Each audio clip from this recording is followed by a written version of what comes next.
Hello students, this is Rahul. Welcome all of you in रसायन room. Students, आज हम लोगों का रासायनिक बलगतिकी का 4th सेशन है और इसके आगे जो टॉपिक है उसके बारे में हम लोग अध्ययन करेंगे. लेकिन उससे पहले यदि आपने हमारे इस चैनल को सब्सक्राइब नहीं किया तो सब्सक्राइब कर लीजिए, लाइक कर दीजिए. वीडियो जो आप देखें उसे लाइक करिए, क्योंकि लाइक जब आप करेंगे तो उससे क्या होगा, मोटिवेशन थोड़ा सा मिलेगा. तो लाइक शेयर और सब्सक्राइब ज़रूर किया करिए और इस बेल आइकन को प्रेस कर दीजिए ताकि जितने भी वीडियो हमारे बनते हैं उनका नोटिफिकेशन आपको जल्द से जल्द प्राप्त हो जाए. ठीक है, चलिए फिर हम लोग अपने टॉपिक पे चलते हैं. ये सारे टॉपिक हम लोग के हो ही गए थे. तो आज हम लोग का टॉपिक क्या है, मात्रक, यानी हम लोग को इकाई पता करनी है. क्या पता करनी थी हम लोग को? इकाई. किसकी इकाई? तो अभिक्रिया के वेग स्थिरांक की इकाई की बात हो रही है. यहाँ पर हम लोग के की इकाई पता करेंगे. के क्या था? अभिक्रिया का वेग स्थिरांक. कल हम लोगों ने इसकी डेफिनेशन पढ़ी ली थी कि किसी अभिक्रिया का जो वेग स्थिरांक है अभिक्रिया के उस वेग के बराबर होता है जब अभिकारक की सांद्रता कितनी हो, जब अभिकारक की सांद्रता एकांक मोल प्रति लीटर हो. तो के बारे में हम लोग कल पढ़ ही चुके थे. अब उसी के की हमें क्या निकालनी है, यहाँ पर मात्रक पता करना है हमें. ठीक है, तो के बराबर होता है आर बराबर के इंटू ए की सांद्रता पे घात एन, जहाँ एन क्या है, अभिक्रिया की कोटि है. इसको हम लोग ट्रांसफर कर लें तो ए की सांद्रता पे घात एन कहाँ चला आएगा, आर के नीचे. ठीक है, नीचे चला आया. तो हमारा जो फार्मूला है वो क्या बन गया, के is equal to R upon ए की सांद्रता पे घात एन. क्या बन गया हमारा,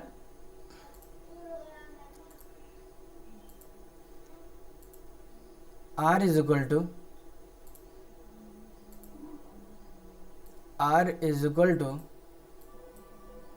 K, वो तो ट्रांसफर कर ही लिए थे. तो K is equal to R upon A की सांद्रता पे घात N.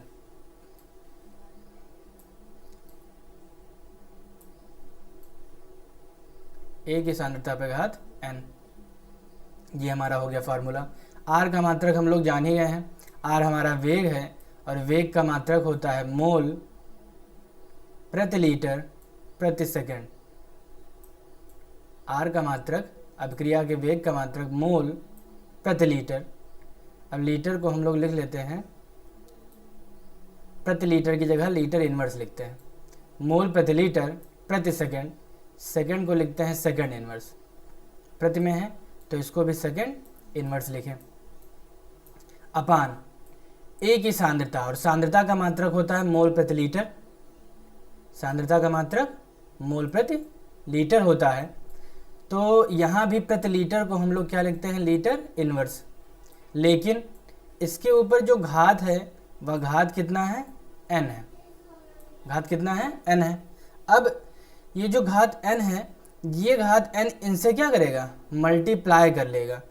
तो जब मल्टीप्लाई करेगा तो यहाँ नीचे में क्या हो जाएगा, ऊपर तो वही रहेगा, मोल प्रति लीटर प्रति सेकंड इनवर्स. प्रति सेकंड को हम लोग इनवर्स में लिखते हैं. बटे में हो जाएगा मोल पे घात n, घात मल्टीप्लाई हो जाएगा तो मोल पे घात n हो जाएगा और लीटर पे घात हो जाएगा माइनस n. लीटर पे घात माइनस n. अब जब आधार समान होते हैं तो घात अगर बटे में हो तो ऊपर जाएंगे तो क्या हो जाएंगे, माइनस हो जाएंगे. तो अगर हम लोग इसे ऊपर भेजें, यहाँ मोल पे घात कितना है, कुछ नहीं है तो 1 है, कुछ नहीं है तो 1 है. इसे हम लोग ऊपर भेजें तो क्या हो जाएगा, मोल पे ऊपर घात कितना था, 1 था, और नीचे वाला जब मोल का घात n गया ऊपर तो माइनस में हो गया, तो 1 माइनस n हो गया लीटर. ऊपर -1 था, नीचे -n है, ये -n ऊपर जाएगा तो +n हो जाएगा. तो +n को हम लोग पहले लिखते हैं, +n, और -1 को बाद में लिख देते हैं. और सेकंड तो है कुछ है ही नहीं नीचे, तो सेकंड का सेकंड इन्वर्स ही रह जाएगा. सेकंड का सेकंड इन्वर्स ही रह जाएगा। तो के का जो मात्रक निकला, वेग स्थिरांक का जो मात्रक निकला वो क्या निकला, मोल 1 माइनस लीटर, लीटर n-1, और सेकंड क्या है, इन्वर्स। ठीक है, जहाँ पर n क्या है, कोटि है, n बराबर कोटि। किसकी कोटि, अभिक्रिया की कोटि। अब ये कैसे जान पाएंगे, तो आगे भी पढ़ेंगे इसके बारे में।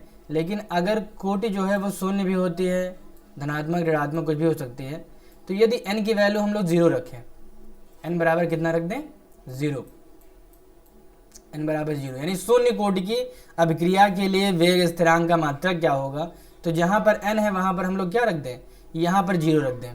ठीक है, तो 0 रखने के पश्चात 0 रखेंगे तो k बराबर क्या हो जाएगा, k बराबर हो जाएगा मोल, k बराबर हो जाएगा मोल, यहाँ 0 रखिए तो n कैंसिल हो गया, 1 माइनस n की कोई मतलब ही नहीं रहेगा यहाँ पर 0 रखेंगे तो 0 में से -1 गया तो -1 ही बचेगा, यानी यहाँ पर क्या होगा, लीटर इन्वर्स ही होगा, और यहाँ पर क्या कुछ है ही नहीं, तो सेकंड इन्वर्स। ठीक है, सेकंड इन्वर्स। इसी प्रकार अगर n की वैल्यू 1 रखें, इसका प्रथम कोटि की अभिक्रिया के लिए, प्रथम कोटि की अभिक्रिया के लिए अगर हम यहाँ 1 रखें तो 1 में से 1 गया, 1 में से 1 जाएगा तो कितना बचेगा, 0। ठीक है, 1 में से 1 गया तो 0, और मोल पे घात अगर 0 हो तो मोल जो है वो गायब हो जाएगा। किसी भी संख्या पर अगर घात 0 होता है तो उस संख्या या उसकी वैल्यू 1 हो जाती है, तो मोल की वैल्यू 1 हो गई। यहाँ अगर हम लीटर में आए तो लीटर में भी 1 माइनस 1 गया, यहाँ भी घात 0 हो गया, तो लीटर पे घात भी 0 आ गया तो लीटर भी 0 हो गया, यानी मोल भी 0 और लीटर भी 0 करें 1 हो गया, तो मोल भी 1, लीटर पे घात 0 था तो इसकी वैल्यू भी 1, और मोल पे घात 0 आ गया तो इसकी वैल्यू भी 1, दोनों की 1 1 आ गई, तो क्या बचा, केवल सेकंड इन्वर्स बचा। ठीक है, तो इसे चाहे आप लोग समझ के याद कर लें, चाहे ऐसे ही कि यदि कोई अभिक्रिया है जो शून्य कोटि की है, तो शून्य कोटि की अभिक्रिया के लिए जो वेग स्थिरांक होगा उसका मात्रक मोल प्रति लीटर प्रति सेकंड, और प्रथम कोटि की अभिक्रिया के लिए जो k का मात्रक होगा वह सेकंड इन्वर्स हो जाएगा। अच्छा, ये तो बात हो गई k की। अब अगर हम r की बात करें तो r का मात्रक देखो क्या है, मोल प्रति लीटर प्रति सेकंड ही तो है, तो शून्य कोटि की अभिक्रिया के लिए k का मात्रक और r का मात्रक दोनों क्या है, बराबर हैं। अभी आपको ऐसा बहुविकल्पीय देखने को मिलेगा। ठीक है, चलिए अब हम लोग आगे चलते हैं अपनी स्क्रीन पे। हाँ,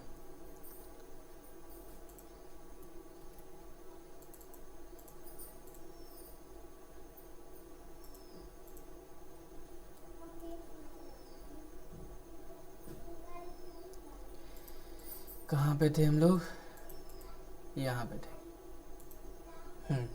तो यहाँ पर देखें, अगर r बराबर k इंटू ए की सांद्रता पे घात n हो गया, फिर k बराबर r अपान a की सांद्रता पे घात n हो गया, r का मात्रक मोल प्रति लीटर प्रति सेकंड रखे, यहाँ पर 1 होगा। ठीक है, मोल प्रति लीटर प्रति सेकंड रखे, यहाँ मोल के आगे माइनस नहीं होगा। ठीक है, मोल के आगे 1 होगा। ठीक है, तो मोल प्रति लीटर प्रति सेकंड हो गया, ऊपर गया माइनस हो गया, आगे आप लोग सॉल्व करके बता ही दिया गया है। तो शून्य कोटि की अभिक्रिया के लिए और प्रथम कोटि की अभिक्रिया के लिए, इन दोनों के लिए हम लोगों ने क्या किया है, जो मात्रक है वो पता कर लिया है k का। शून्य कोटि की अभिक्रिया के लिए k का मात्रक मोल प्रति लीटर प्रति सेकंड, और प्रथम कोटि की अभिक्रिया के लिए मात्रक सेकंड इन्वर्स, ये 1 लिखा है। ठीक है, अब हम लोग चलते हैं आगे अपने टॉपिक पर, वेग स्थिरांक का ताप गुणांक। इससे क्या समझते हैं, तो वेग स्थिरांक तो हम लोग समझ लिए k, अब वेग स्थिरांक का ताप गुणांक किसे कहेंगे, तो 10 डिग्री सेल्सियस अंतर वाले दो वेग स्थिरांकों के अनुपात को, 10 डिग्री सेल्सियस अंतर वाले दो वेग स्थिरांकों के अनुपात को, ठीक है, क्या कहेंगे हम लोग, अभिक्रिया के वेग स्थिरांक का ताप गुणांक कहते हैं। जैसे वेग स्थिरांक k था, तो के टी, मान लो किसी का तापमान टी है तो टी में 10 डिग्री सेल्सियस जोड़ दो। जैसे किसी का अगर 25 हो तो 25 में 10 जोड़ दें तो कितना हो जाएगा 35, और नीचे वाले का के टी, यहाँ क्या रहेगा नीचे के टी, यहाँ क्या के सफिक्स में टी, ठीक है, के सफिक्स में टी लिखना, ये नहीं केवल टी नहीं, के सफिक्स में टी। तो के टी टी कितना +10 हो जाएगा ऊपर वाले में और नीचे केवल टी, तो ऊपर वाले का तापमान 10 ज़्यादा और नीचे वाले का तापमान 10 कम, यानी कुल मिलाकर 10 का अंतर होना चाहिए। 35, 25, 40, 30, 50, 40, 60, 50 ऐसे ही अंतर हो, ठीक है। तो यदि 10 डिग्री सेल्सियस का अंतर है वेग स्थिरांकों में, तो उनके अनुपात को, अनुपात मतलब बटे को, अनुपात को हम लोग क्या कहेंगे, वेग स्थिरांक का ताप गुणांक कहेंगे, ठीक। चलिए पहला क्वेश्चन आप लोग के लिए कि शून्य कोटि की अभिक्रिया के लिए अभिक्रिया के वेग तथा वेग स्थिरांक का मात्रक बताइए। तो हम लोगों ने पढ़ा ये था कि दोनों का मात्रक बराबर होगा मोल प्रति लीटर प्रति सेकेंड, ये हो गया वेग का मात्रक। वेग स्थिरांक का मात्रक भी हम लोगों ने निकाला था मोल प्रति लीटर प्रति सेकेंड, या फिर mole litre inverse second inverse लिख सकते हैं हम लोग। आगे हम लोग का है नेक्स्ट टॉपिक, वेग स्थिरांक तथा ताप गुणांक में संबंध या ताप में संबंध, इसे ही हम लोग क्या कहेंगे, आरेनियस समीकरण भी कहेंगे। ये बहुत इंपॉर्टेंट है, कई बार एग्जाम में पूछा गया है कि आरेनियस समीकरण से आप क्या समझते हैं, या वेग स्थिरांक या ताप में संबंध बताने वाले समीकरण को स्पष्ट कीजिए, ठीक है। तो ये तो बहुत कम पूछते हैं, अगर घुमा के क्वेश्चन पूछना हो तो क्वेश्चन को ऐसे ही पूछेंगे कि वेग स्थिरांक तथा ताप में संबंध बताइए। डायरेक्टली आरेनियस समीकरण नहीं कहा जाता है एग्जाम में, तो हमें इसको बहुत ही केयरफुल्ली याद रखना है कि आरेनियस समीकरण के द्वारा ही वेग स्थिरांक और ताप में संबंध बताया गया है। अब कहेंगे ये कैसे सर जी, ठीक है। तो हमें सिंपल सा ये फॉर्मूला याद रखना है, हमें सब कुछ याद रहेगा, वो चाहे जो पूछ लें। तो किसी अभिक्रिया के वेग स्थिरांक तथा ताप में संबंध बताने वाले समीकरण को ही आरेनियस समीकरण कहते हैं। सिंपल सा हम जान लेंगे। अब कैसे, तो के जो है, के हमारा क्या है, वेग स्थिरांक है, हम लोग जानते ही हैं, ठीक। ए यहाँ पर आरेनियस नियतांक है, ए क्या है, आरेनियस नियतांक है। और जो मैथ पढ़ते हैं वो जानते ही हैं, ई जो है एक्सपोनेंशियल हो जाएगा, और एक्सपोनेंशियल पे पावर ई ए है। ई ए हम लोगों ने पढ़ा ही था।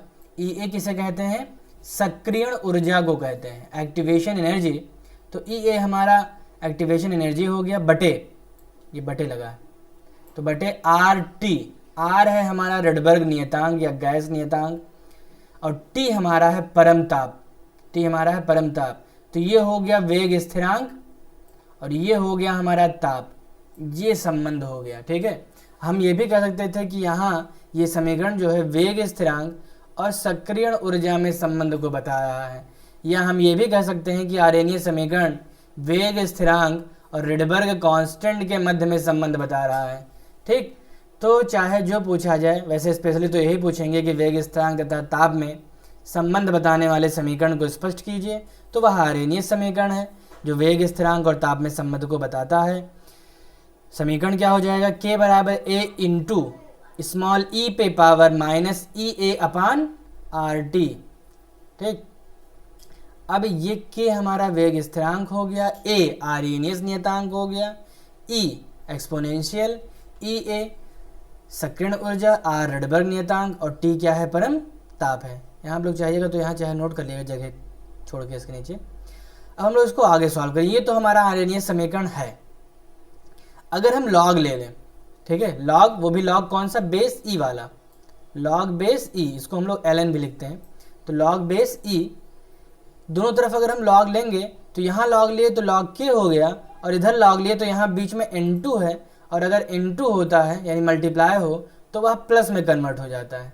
तो लॉग ए इधर हो गया और इधर लॉग ई बेस ई तो है ही, इधर भी बेस ई, और ऊपर माइनस पावर क्या है, minus E A upon R T है, ठीक। अच्छा, अब ई ए पे घात minus E A upon R T है, तो ये घात कहाँ चला आएगा, आगे चला आएगा यहाँ पर। तो minus E A upon R T आगे आ गया, तो यहाँ बचा क्या, यहाँ बचा लॉग बेस ई, और ई का ही लॉग निकालना है। तो अगर बेस और जिसका लॉग निकालना है वो दोनों सेम होते हैं तो उसकी वैल्यू कितनी हो जाती है 1। तो यहाँ पर इसकी वैल्यू कितनी हो गई, इसकी वैल्यू 1 हो गई। तो इसे हम लोग लिखें और चाहे ना लिखें, इसलिए यहाँ पर डायरेक्टली लिखा गया है log E A minus E A upon R T. ठीक।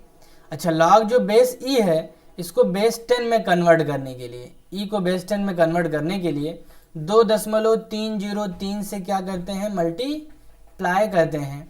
मल्टीप्लाई कर देंगे हम लोग, तो यहाँ मल्टीप्लाई कर दिए 2.303 लॉग बेस 10 के बराबर, इसको भी बेस 10 में कन्वर्ट कर दें तो 2.303 लॉग ए माइनस, यहाँ तो कुछ है ही नहीं तो ई अपान आर टी ही रह जाएगा।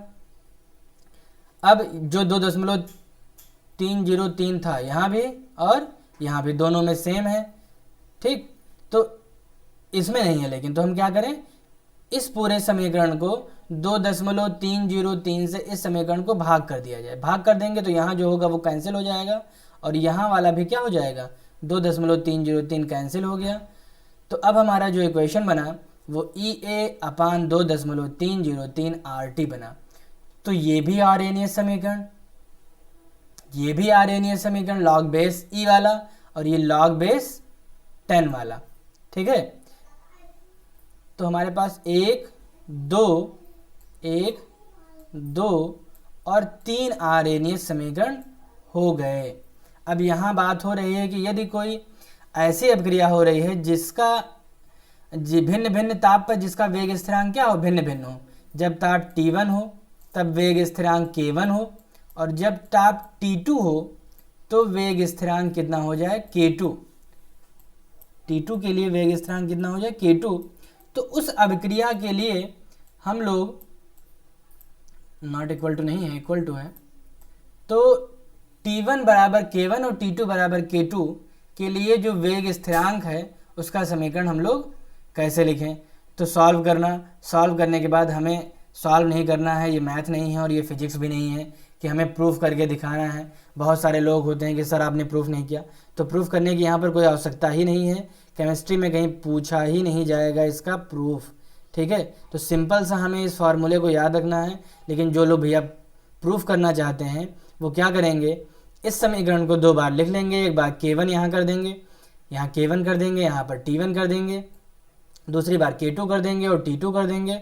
दोनों को क्या करेंगे, K2 को K1 से भाग कर देंगे और भाग करने के बाद जो वैल्यू आएगी उसको सॉल्व करेंगे। सॉल्व करने के बाद उनको ये फार्मूला मिलेगा 2.303 लॉग, यहाँ कुछ नहीं है, ठीक, ये कैंसिल है, तो लॉग K2 अपान K1 बराबर ई ए अपान आर, यहाँ पर ब्रैकेट में हो जाएगा, यहाँ पर ब्रैकेट में लिखा जाएगा specially T1 1 upon T1 minus 1 upon T2।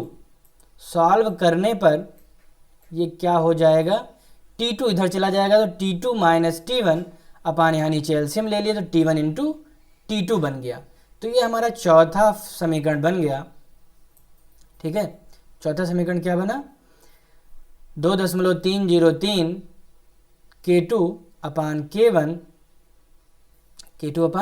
K1 E A upon R T2 minus T1 upon T1 into T2। ठीक है, इसको क्लीन कर दें, क्लीन करने के कोई जुगाड़ नहीं है यहाँ पे। ठीक है, चलो क्लीन नहीं हुआ कोई बात नहीं, हम लोग ऐसे पढ़ेंगे। तो R बराबर 8 आर की वैल्यू भी याद रखनी पड़ेगी। 3 वैल्यू जो मेन है वो हमने लिख दी है यहाँ पर, वैसे तो इसके 6 वैल्यू होते हैं लेकिन हम लोग 3 ही पढ़ लें यहाँ पर। तो R बराबर हो गया पहली वैल्यू 8.314, जानते हैं आप लोग, लेकिन वो जूल वाला होगा। गुणे 10 पे घात 7 कर देंगे तो अर्ग प्रति मोल प्रति केल्विन हो जाएगा। ठीक, अगर गुणे 7 नहीं करते हैं तो जूल में रहेगा, यानी जूल को अर्ग में कन्वर्ट करने के लिए 10 पे 7 से हम लोग क्या किया है, हम लोगों ने गुणा किया है। ये हो गया जूल वाला मात्रक, ये अर्ग वाला, और कैलोरी वाला मात्रक हो गया 1.987 कैलोरी प्रति मोल प्रति केल्विन। ठीक है भाई, फिर से लिखा गया है यहाँ पर।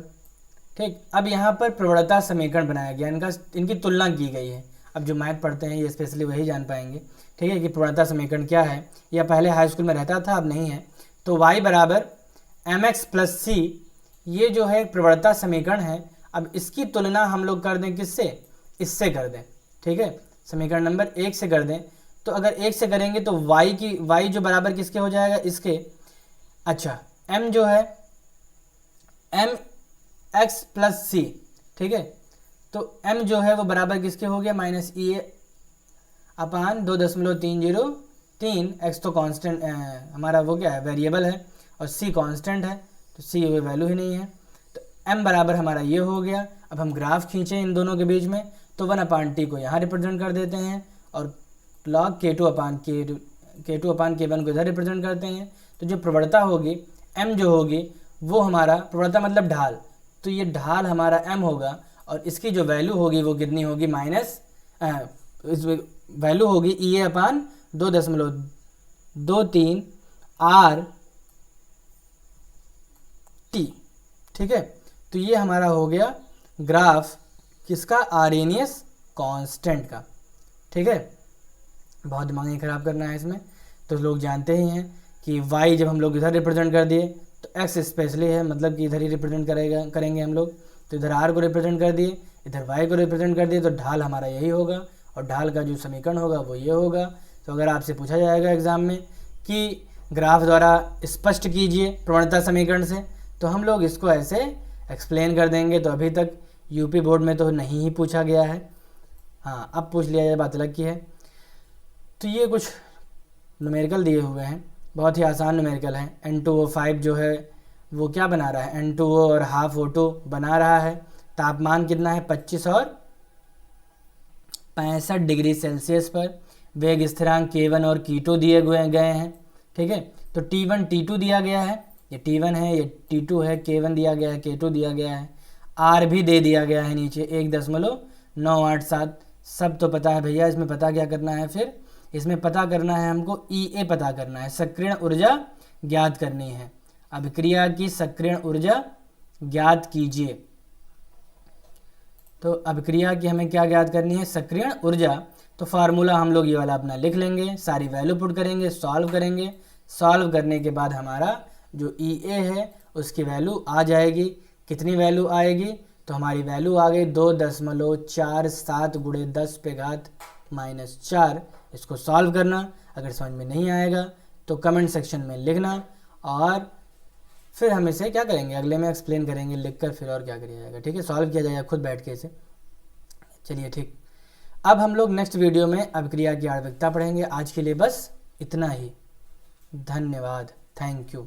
यदि if you have any comment and queries then you will be write in comment section. Thank you.